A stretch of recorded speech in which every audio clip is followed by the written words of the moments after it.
So if you are tired of the pesticides from the store, the herbicides from the store, and you are looking for something maybe a little bit more organic, then I have a treat for you today. I'm sitting here with owner Jerry of All States Organic. He is here up in northern Colorado, and their whole business is doing herbicides and pesticides 100% organically. And so we're going to kind of dive into what they do and how it can benefit your crops if you're a farmer, or if you are just a consumer like me and you have a vegetable garden in your front yard, they can help you out as well. So, Jerry, thank you so much for being on here today. Good to be here. Thank you. So, Jerry, talk to us about, because you guys have been in business for a little bit. Why did you guys get started with All States Organic? My wife got sick, not knowing exactly. She couldn't eat protein, and that was difficult. For us guys, we understand some things to where if you look just fine but you don't feel well, that's just too bad. Go to work anyway. Yeah. But she'd eat protein, and it was tough to understand why she didn't feel well until she'd become 9 months pregnant in 20 minutes. Her stomach would just swell. And it'd be just as hard as concrete. And then the nausea and just the pain that did kick in. We were at a doctor out in California, a lipid specialist, cardiologist in San Diego, Scripps Clinic. And he checked her cholesterol because it was just starting at that time. And I was telling him what was happening. Her cholesterol levels were over 300. Oh, yeah. And he said, you will need every bit of that to heal your stomach. And you need to go see this lady. She's a doctor over here in Louisville. Got doctor, internal medicine, MD, because he said, I take my wife to her. And I thought it was rather interesting that a California doctor would even say that, let alone give us a recommendation. Right. He said there's only one drawback. He said it's a 3-year waiting period to see her. It took us 2 years and 4 months. Okay, so and sooner than you expected. Sooner than we expected. But once we got into seeing her and finding out that she's a survivor of breast cancer, she healed herself of Crohn's disease with diet, we thought, hey, this might be a lady we need to stay with. Yeah. And that's what started the ball rolling as far as what our pesticides do to our system and what reactions there are. And it's our gut, and then finding out our soil is bad. Our gut and soil, how God made it, is all one. I mean, they run parallel with each other. Yeah. We started this, and it was interesting to find out, being in the conventional business for a lot of years, those growers, they'll communicate, but not as much as organic growers will. Okay. Organic growers will help each other out because they all deal with the same issues most of the time. Come to find out that it's rather interesting to find that there's no borders with these guys. They know guys in California that live here in Colorado. They know guys in North Dakota, in Pennsylvania. Oh, yeah, we know people in Colorado or whatever. And I thought that was rather interesting, to say the least. So we went on down through the line, and my partner and I, Kyle B.A., he was both on the conventional side also. We decided to try this organic. And we had our first meeting in Kearney, Nebraska. We thought, information. Yeah. Brought in a PhD from Virginia Beach, brought in a PhD from San Diego, not knowing, but to speak, not to sell anything, just to find out. It's kind of like you go out there and just see what interest there is. Yeah. They knew each other. It's just like, what? It's just like, you got to be kidding me. Yeah, they work together. And if you're raising field corn, a number of years ago, the first genetically modified organism that came out was called BT, Bacillus thuringiensis, for worm control, whatever, on the corn borer they call it. And they knew each other. The one his name was Andy Hudson out of San Diego. He was the 7th one hired out of this research firm. The other one was Thym Johnson. There we go. He was the 8th one hired. And they hired 200 researchers And they developed that BT. And then a major seed company came in. At that time, it's called Monsanto. Came in and bought them, and then they lost their jobs. But as everybody got let go, he was the 8th to the last, and Andy was the 7th to the last. It's kind of weird. But listening to these guys and finding out exactly what's going on with our food system, and then wondering why my wife did what happened to her, that has opened up, as you would say, it looked like a rabbit hole, but it turned out to be the Grand Canyon. Yeah. We have ran into individuals. There's a gentleman out of Wisconsin named Gary Zimmer. Okay. Biologist, soil biologist, dairy farmer, and he speaks all over the world about soil. And I'm thinking, yeah, right, okay. You don't know. Yeah. And then you start talking to him and following him. Just last year, he was in Poland because they had trouble with their soil for raising their potatoes. The government asked him to come over. He was in Argentina and Brazil. Wow. And I thought, this is interesting. So I started doing some research. He's the only gentleman I know that's been in China and North Korea. Wow. And you're going, okay, who are we touching here? Who are we listening to and talking to? This gentleman is very good. And I've asked him, my wife and I had him for 3 days in our house. Yeah. He loves to talk one-on-one about soil, biologics, and organic. He ties it all together. Yeah.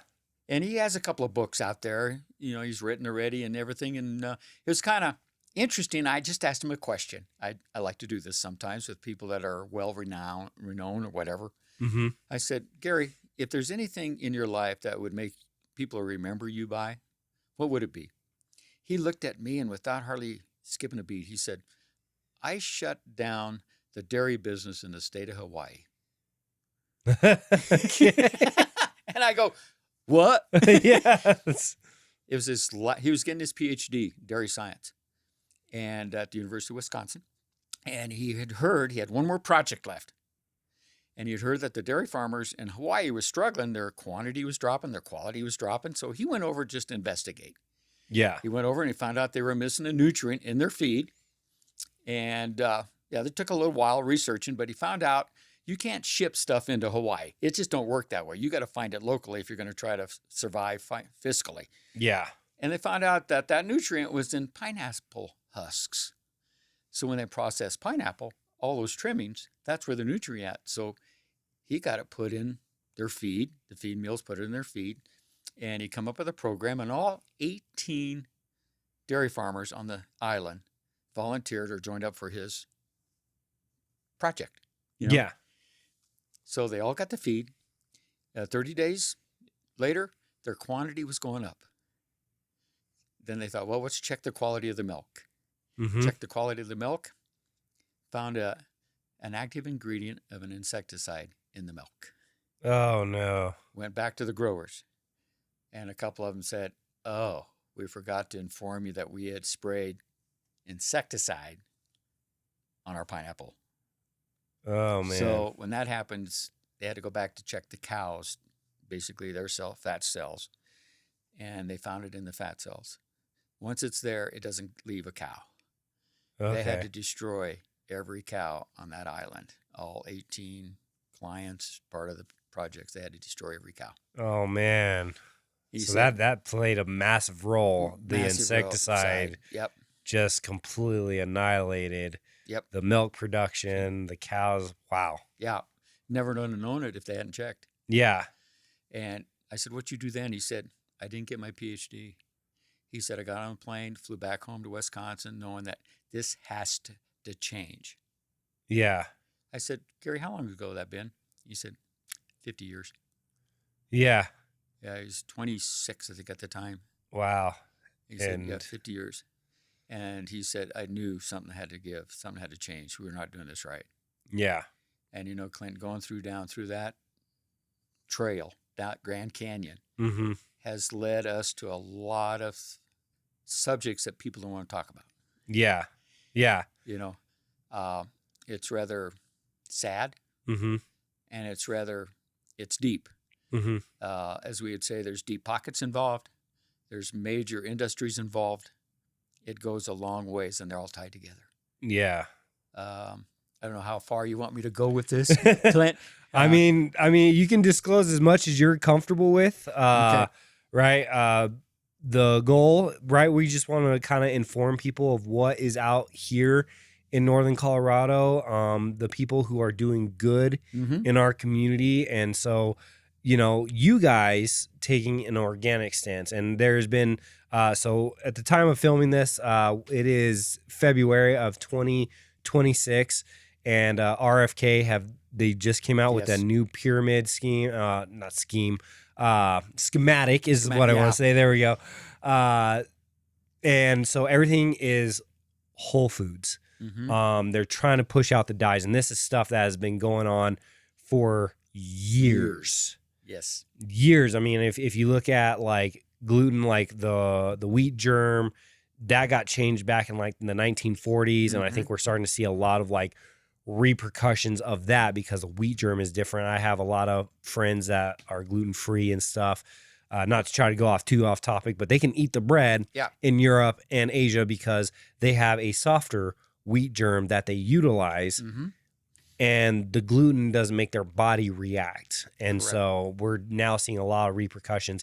And so I want to have you on because this is great information that people don't know about. And you are a small local business trying to help farmers that isn't just helping farmers have better growth in their crops, but the impact you guys are making is trickling down to families around the nation. Yeah. There's a few of us around. Yeah. Throughout the nation. It's you can go from economics, what they get for their products, to the end users. You'll find out here in Northern Colorado, there's quite a bit of organic. We deal with an organic farmer at Longmont. He's got 1,600 acres of organic. Okay. And what's difficult, and I had a hard time with this when Gary Zimmer was staying with us. That's one place I went. Yeah. To Gary there, and they wanted to talk to him. And we were standing in a field, a pivot system, 120-acre pivot system, and half of it was divided into 3 parts: broccoli, Swiss chard, and kale, curly kale. Okay. 20 acres of each. And Clint, they were beautiful. It was the first, right after Labor Day. It was beautiful. I mean, the Swiss chard went up to my waist. I mean, huge leaves. The broccoli and the kale was just as tall. Yeah. And the farm manager was there, and I asked him, this is great stuff. I said, where are you going to go with it? It looks like it's time to harvest it again. He said, we're done. I said, what do you mean you're done? He said, and he pointed to the north, and there was about 40 head of cows in a pasture. He said, they're next. I said, what? I said, well, they're going to go right to the Swiss chard because big leaves. He said, oh, no, they love broccoli and they love kale. He said, they'll go to that kale first and eat it clear to the ground. Nice. And then they'll go to their broccoli, eat it clear to the ground. And he said, and then they'll lay in the Swiss chard. I'm going, full and I need some shade and some nice soft area to lay down in. Yeah. But I asked him, I said, why does it go to waste? He said, it's only because of marketing and contracts. Once the contracts are filled, we're not allowed to move the product anymore. And I'm thinking, it's all organic. It's veggies. I mean, what else should there be? And I seen him again, the farm manager, just last week at the Colorado Farm Show. Same thing. Again this year. I said, so how'd you end up doing? He said, oh, we had a pretty good kale, broccoli, worked great. I said, the cows love them. He said, yeah, they did. After the Labor Day, we turned them in. Nothing's changed. So there are things happening. Yeah. As far as it is available. I know you have to be selective where you want to go to get your food. Yeah. And there's people out there that's got organic material or food available, all the way from meat to veggies. Yeah. You got to look for them. And once you find one, ask them. They have connections with other folk that have them. Yeah. They all talk. Oh man, that's a good They all little talk. nugget, you know what I mean? Yeah. Because that's one of the things that me and my wife we're starting to get back to is we have chickens in the backyard. So we are now at 9. We have 9 chickens. And it's just great, you know, like we are in control of the feed. So we Mhm. get like some organic feed going Yes. and we get the eggs and I mean, it's just amazing at the quality of the eggs that we're getting as compared to the store. And yeah, I'm glad that you mentioned that because the next thing is like, yeah, we grow Mm-hmm. our garden and we've utilized your guys' products to help with weed management and stuff. And it's hard to like you think about everything that you eat. It's hard to get all that, right? Like it's Yes. hard to do all that yourself. Like if you want meat or if you want cow or if you want dairy, like you've got to do it all. You And got to there's do it. only so much time in the day. And so knowing that there's resources out there and you got to Yeah. look for, I'm assuming you're a great resource. We've been since, asked a few times, since you've been in the industry. So with the organic side of things, how hard is it to grow organic, right? Because you hear organic, and I feel like some of these businesses and corporations, they kind of play with the word. I'm not sure what goes in and why they're classified as organic, but you guys are true 100% organic. Yes. So maybe like touch on a little bit of that. Like, is the organic in the store truly as organic as it can be, or is there just a couple things people might need to watch out for? Like, and if they are interested in growing organic themselves, what are some of the challenges they might have? I know that's a lot, and I can definitely rephrase those questions. No, the biggest challenge we found out is making sure you get the right seed. Okay. Because we do know that seed has been manipulated. Yeah. They did that years ago. I'm old enough to remember when soybeans came out and they were Roundup Ready soybeans. Okay, Roundup Ready they call them. Before that time, growers would save their soybeans back some to plant the next year. Yeah. I'll never forget when they first came out. There was a guy, I want to say either in Iowa or in Illinois, he saved some back, and they had to sign a contract saying you can't save these back, you can't replant these. Well, he replanted them, and they found out. They took him to court, and they won. Wow. You know, patent infringement and all that stuff. So they were well aware of what could happen. Well, that started the process because it comes down to some veggie seeds even. You have to be careful with what seeds you get. You have to do your research. Mm-hmm. The wife and I, we've had some trial and errors. You don't know until you plant the seed. But it's rather difficult when you can plant 10 seeds in 10 little pots and only 3 of them come up. Mm-hmm. Why is that? You know, same seed starter, same everything, but only 3 of them will come up. And I've dug them out. They don't even germinate. Okay. You know, it's almost like if they germinate, have a root system and die, okay, at least the seed's viable. But they're not even viable seeds. Yeah. So you have to do some serious research. You just can't go to your local, as we used to say, 5 and 10 store and buy it.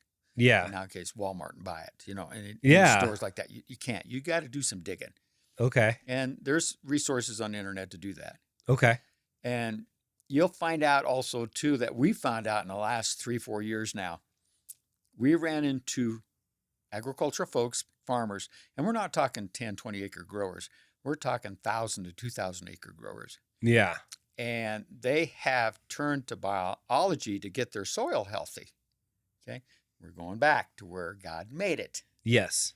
When you do that, and I can take you to a farm in eastern Nebraska where he has 800 acres of corn. And usually corn in Nebraska, if you get 250, 260, they're pretty happy. He averages around 240 a year. And he's done that for, I think he's going on 7 years now. He puts down no fertilizer, no pesticides whatsoever. He puts down biology, and it's organically. Biology, just live biology.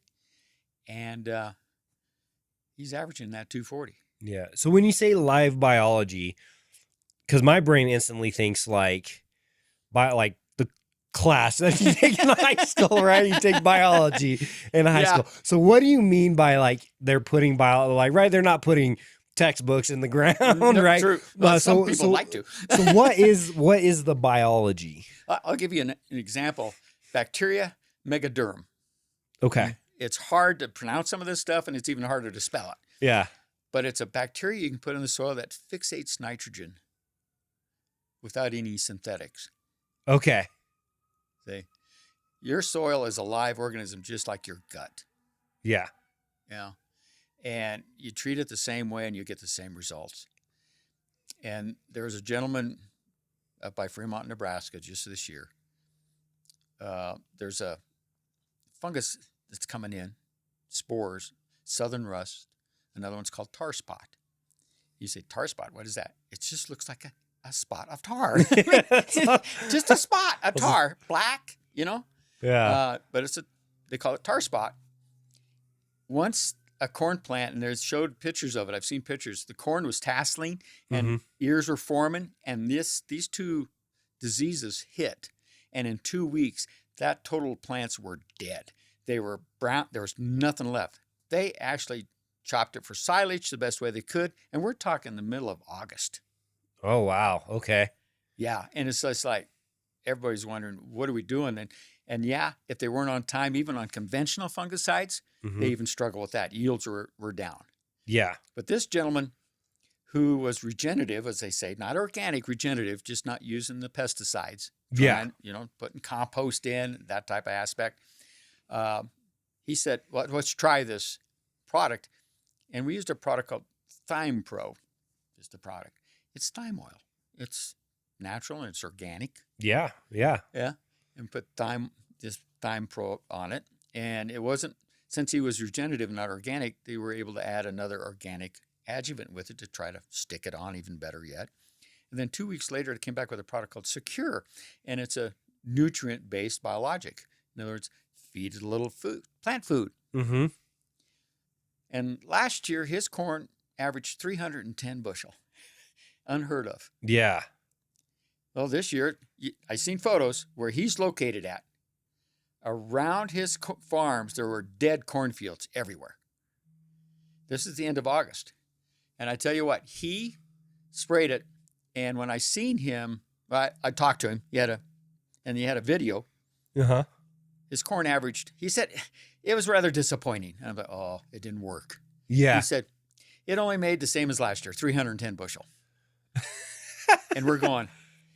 Well, everybody else's crops are Done. gone. The highest we heard of in Kansas was around 150. Okay. Neighbors were 50, some not at all. And his 310. It's like, what do you think? Yeah. So the idea of it is that there's things becoming available.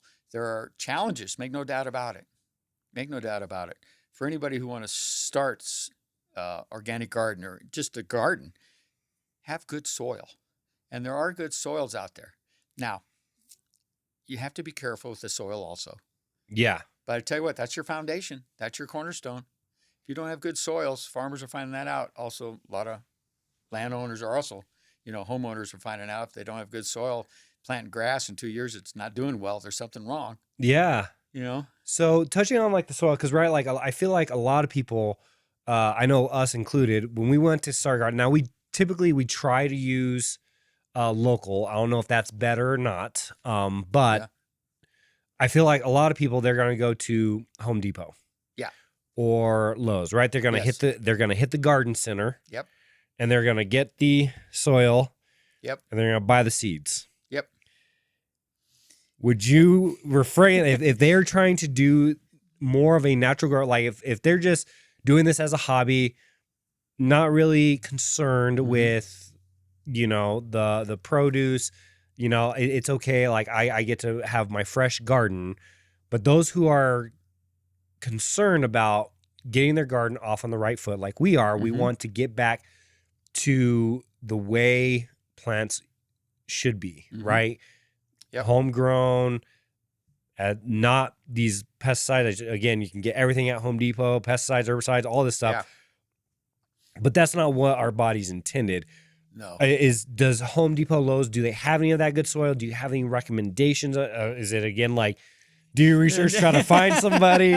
What do they look for? Like all that stuff, you know? I talked to a couple that came to our store yesterday. Okay. And we met them at the Colorado Farm Show, and they said, hey, you know what? We want to do it right. And they have physical issues also, stomach issues. They got family that's got gut issues and so forth. And just a sideline, my wife is allergic to corn, soy, and gluten. Oh, man. So, okay. So try to understand something, and corn particularly, because if you look at an additive list that is made up of corn, there's 4 pages of it. Oh, my goodness. All different names. So, yeah, I'm an expert at reading labels. Okay. Yeah. but the point of the matter is that she's been the biggest attraction in this whole venture, is because what she's dealing with health-wise and how many people are actually dealing with the same issues. You know, whether it's SIBO, whether it's leaky gut, whether it's Crohn's, anything like that. Yeah. But you can, back to the subject, you can get some organic soils at Home Depot and Lowe's. They do have some organic soils. And you always find out something. You go to a grocery store, buy organic, you buy anything organic, it's always higher. Yep. It's better for you, but it's higher. Yeah. And higher price. It's higher price.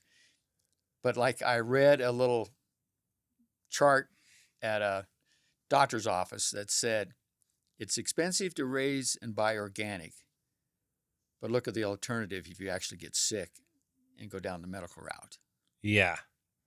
Oh yeah, and especially with like insurances and stuff. And yes, we've had an insurance agent, so I don't want to like dive deep into that. We've had him on this show and talking about insurance and not paying out. It depends on like your deductible, and I know he doesn't cover like health insurance, but yeah, like there are some health insurances that, oh my goodness, like you bet. your deductible is $5,000, sometimes 10,000, and then okay, after that, then we're gonna cover 60%. You cover 40%, and so if you're having all these health issues because of your diet, yeah, I mean you are spending tens of thousands of dollars.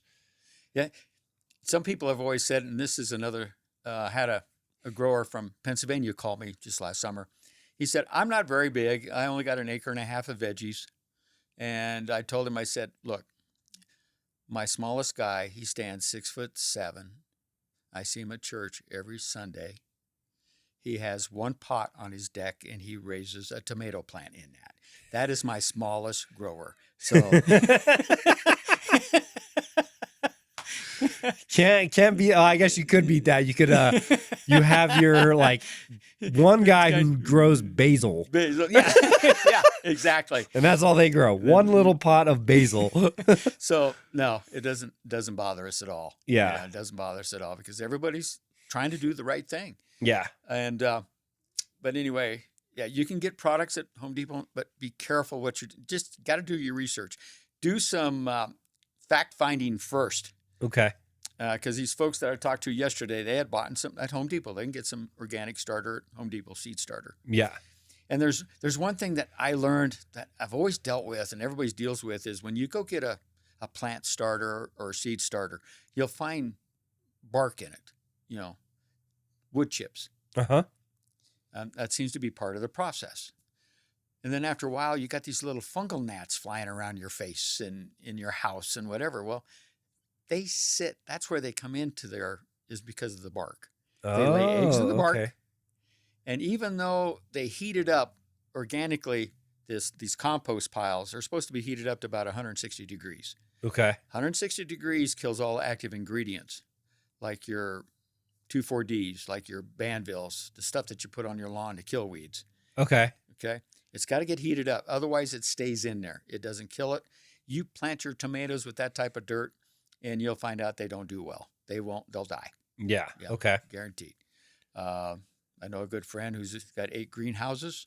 They're 5,000 square feet each.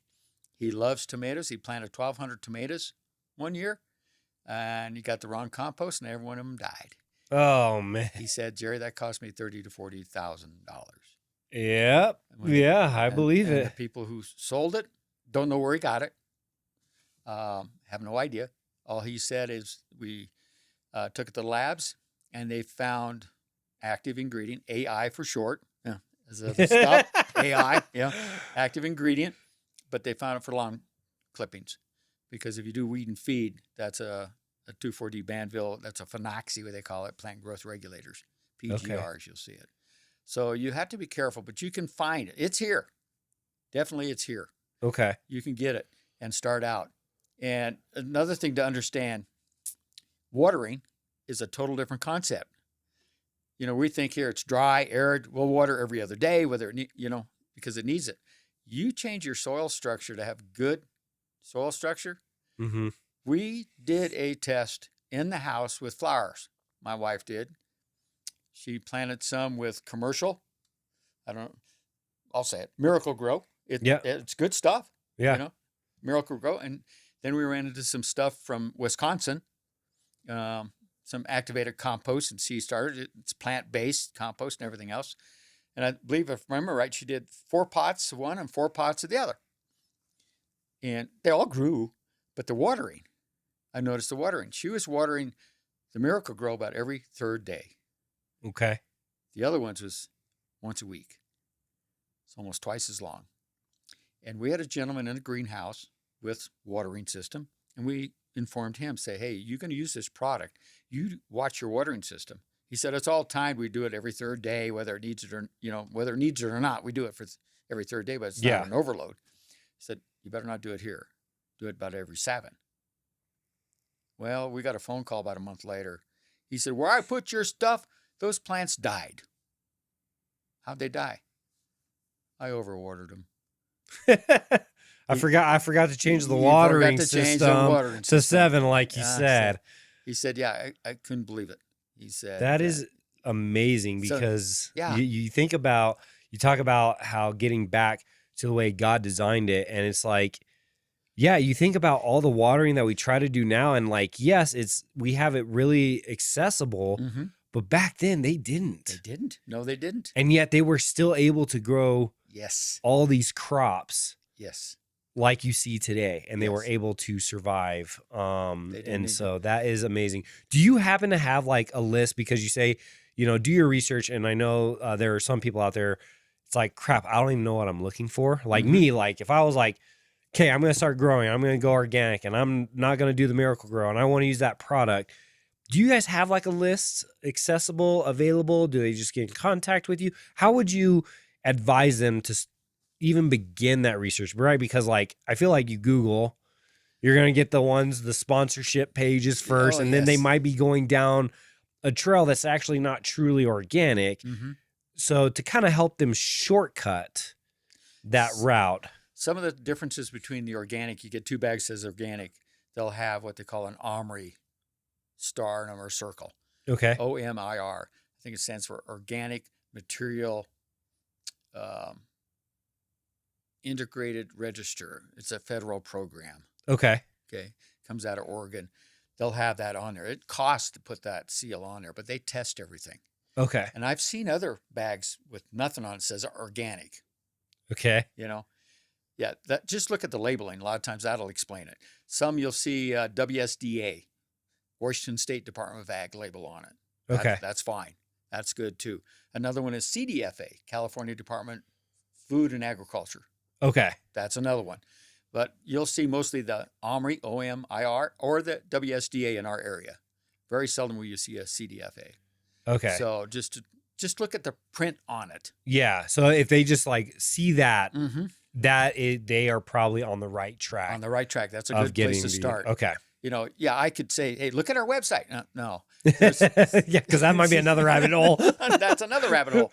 But you take a look at the ingredients, because we found some that's got bone meal, kelp, other products in it besides just NP, nitrogen, phosphate, potassium, peat moss, pine tree, and take it home and be happy. No. Yeah. You got to look at the ingredients. Just read the labels. Read the labels. That'll help tremendously. Does the soil matter compared to what you're growing, or is it just pretty much all these soils? So you mentioned the ones like with just like the nitrogen and the phosphate, and then you have some with like kelp. Is there a difference in the ones that just have like the nitrogen and the phosphate, and Yes. then as opposed to like the kelp? Like, will the kelp be more beneficial, or is it more harmful, or is that good for trees and the like? There is, come to find out, kelp. There's cold and warm water, warm water kelp. Okay. Through trial and error, just strictly trial and error. That's everything that you would see on our website, in our store. My wife and I, we have done. Yeah. We have tried to grow something with that product or try to kill an insect or whatever with those products. And one of the things is called, one of the products, it's called Sea Tonic. It's cold water sea out of the St. Lawrence Seaway, okay? Up in Canada. Another one is called Kelp, just plain, or Kelp Pak, Kelpak. That comes out of South Africa. And there's another one out of the Pacific Northwest, out of Washington. I found out they have it, but I never checked into it. I've already got 2 of them. I don't need a 3rd one. Yeah. But the idea of it is there was only 3 places I could find cold water seaweed or kelp.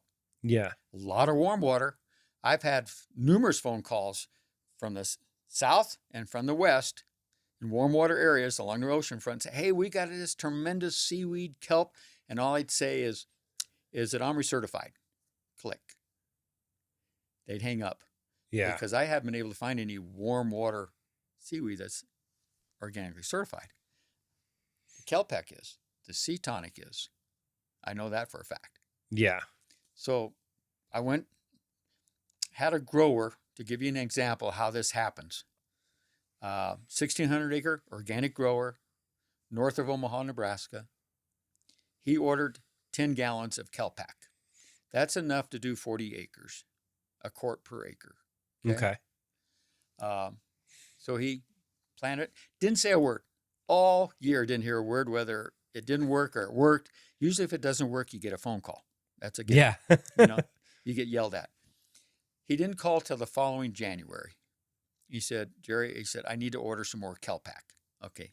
I need 550 gallons. Oh, man. And you're going, it must have worked. Must have worked real good. So you take it from there, from a boots on the ground. All of our researchers boots on the ground, almost all of it. Yeah, we got microbiologists. Yeah, that arm, R&D folks, but boots on the ground people. Yeah. So I thought, you know what? I'm going to try one with tomatoes. I shared this with the folks yesterday.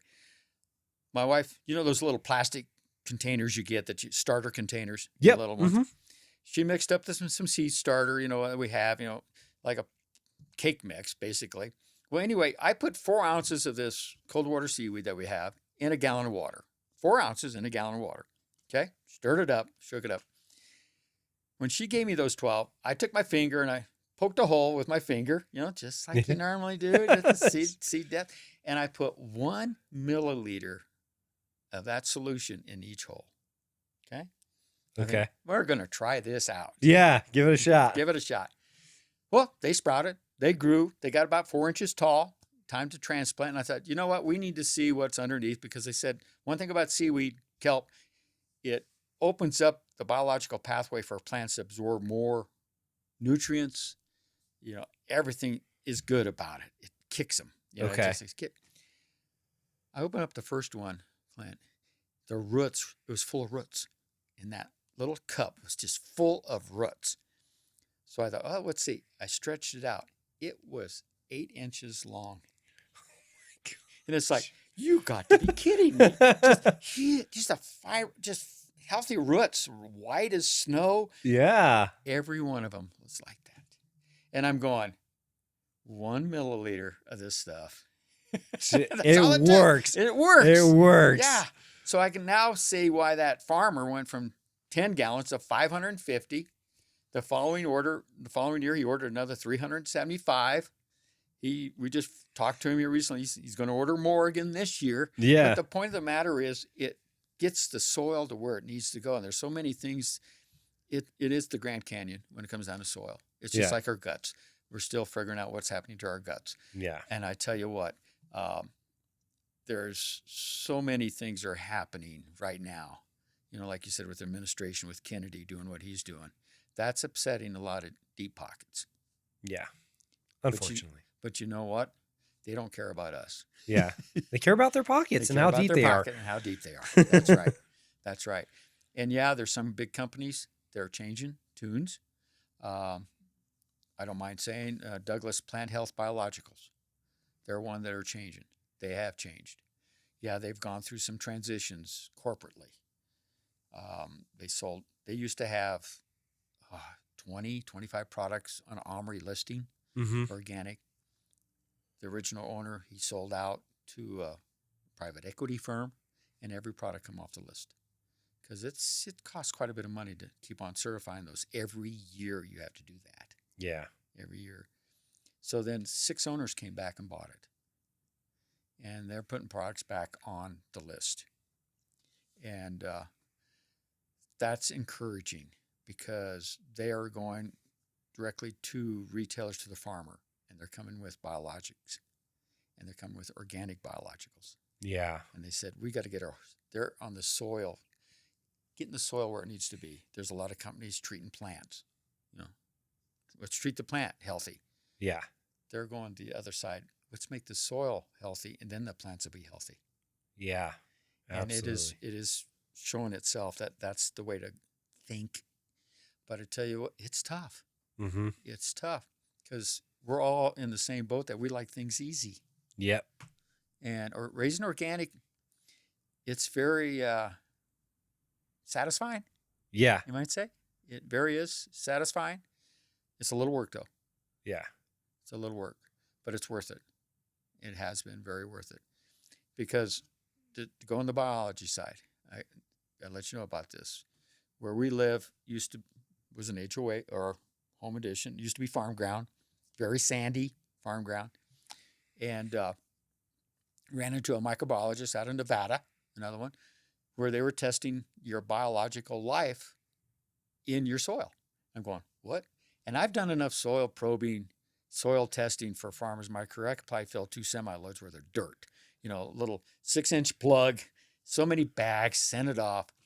And he said, no. He said, send me some soil. But he said, if your soil biology, your fungi and your bacteria are not balanced, he said, it doesn't matter what you put out there. What? Nitrogen, phosphate, anything. Mm-hmm. He said, it won't work like it's supposed to. It won't work. It'll tie it up, won't work, whatever. Yeah. So the wife and I, we went, got a bag of dirt, little dirt for a soil test. I sent it to him out of our front yard. We couldn't grow grass here. It even struggles growing dandelions, okay? So it's not very good stuff. So sent it to him. 2 weeks later, he calls back. He said, that bag of dirt you sent me? I said, yeah. Quote, where did you find that crap? I said, it's in my front yard. They used to raise corn where I live, It was a cornfield, And I'm going, okay, when you get a soil sample results, you send it off to a lab, whether it's locally, whatever. Yeah. You'll get one line of that bag of dirt you sent. It will tell you what NPK is, what the weak bray, strong bray, that's what phosphate's available, what's not available, what's tied in the soil, your calcium levels, salts, whatever. My report that came back in that one bag of dirt was 4 pages. It's just like, what? 4 pages. Oh, wow. And it talked about the fungi. It talked about the bacteria. It's a Grand Canyon about the bacteria and fungi. They do so many things, and there's so many of them.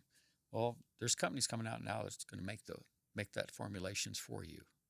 Bacteria that you can actually, biology you can put out in your soil and heal your soil.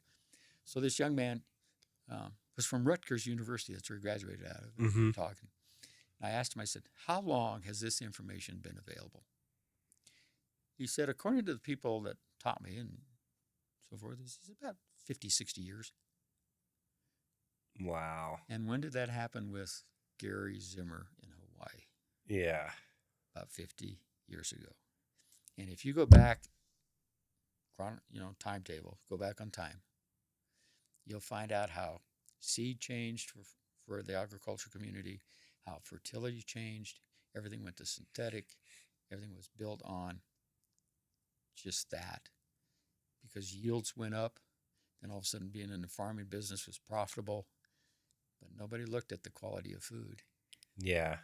And that just kept on going. And now as we say, and it's well known that the companies who sold us all that stuff, who trained us, indoctrinated us, whatever you want to call it, are the same ones that do the pharmaceuticals. Yep. Yeah. And it's the Man. greatest business paradigm I have ever seen. Yeah. You know? What a business model. It's tremendous. What a business model. Oh my goodness. It is tremendous. But yeah, you can go very deep. There's a lot of avenues you can go down.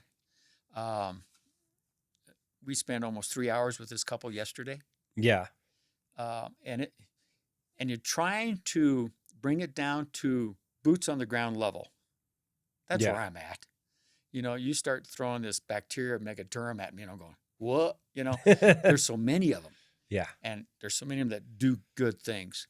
You know, in this area now, we're dealing with Japanese beetles, right? Yeah. Yeah, and they say that what controls them is bacteria pollinea. Okay. It's just a bacteria that you put in your soil because the larva of a Japanese beetle will digest it, eat it, and that's what kind of implodes. That's how you control them. Because I've tried killing the hard shell once. Everybody has. Use soapy water. Use whatever.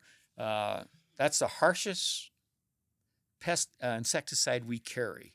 Is that it's called pyganic. It's made out of chrysanthemums. It's like, what? But I've had a lot of those, but it does work. It's the harshest one where I recommend that you wear gloves. All the others, just don't get in your eyes because a lot of essential oils are involved in organic products. Yeah. So they'll burn your eyes. But that larva and going through that, you can get bacteria pollinea off of Amazon. It's called, I think, Milky Way. Okay. There's ways of doing that. But there's also other products coming out now that got other bacteria with them that will help a plant overcome an attack, overcome any pathogens in the soil. And they're all part of it. And you're going, wait a minute, there's some. So people are starting to add more, I'd say, weapons for your arsenal to go after grubs or Japanese beetles. Yeah. And I tell you what, it does work. Yeah. I've had a number of people already, they spray it. I sprayed my lawn in the spring and in the fall. Yeah. It doesn't volatilize. It doesn't leach away. It's biology. Yeah. Clings right to the soil. It will move if the soil moves, Absolutely. Absolutely. Okay. It's just common sense on that. But I tell you what, Clint, there's some things becoming more available to where we can actually have healthy food. But it is tough knowing that you're going against big money, deep pockets. Yeah. From ground zero on up. Yeah. That's good. But it's going to take Kennedy, but we only got a couple more years with that thought process. Yeah. And then could be right back to the old ways. Square one. Yeah. Exactly. And just to let you know, other countries, they're in trouble. Brazil's finding out that some of their herbicides they're using not working anymore. Yeah. They're looking for other products. Asia, definitely there. Everybody's getting in the same boat. Yeah. You spray something long enough with the same stuff, after a while, it becomes tolerant to it, then it don't work no more, and you're back to square one. Yeah. But in the meantime, when they tell you that it doesn't affect the soil, it has. Yeah, absolutely. 1,000%. Yeah. Yeah. When you run into growers now that are actually finding that out. And yeah, it doesn't happen overnight because we didn't get there overnight. Yeah. It ain't going to get back overnight. Yeah. It's gonna take a process. It's gonna take some time. And I know you're in the community, you do shows, so people can visit you at some, you do the home and garden show here locally. There's some other shows that you do down in Denver. What are some of your main shows that if people are in the area, they want to go check you out, get some more information, meet you in person? Mm-hmm. What are some of those shows that they can go to? We're going to be at the Colorado Fruit and Veggie.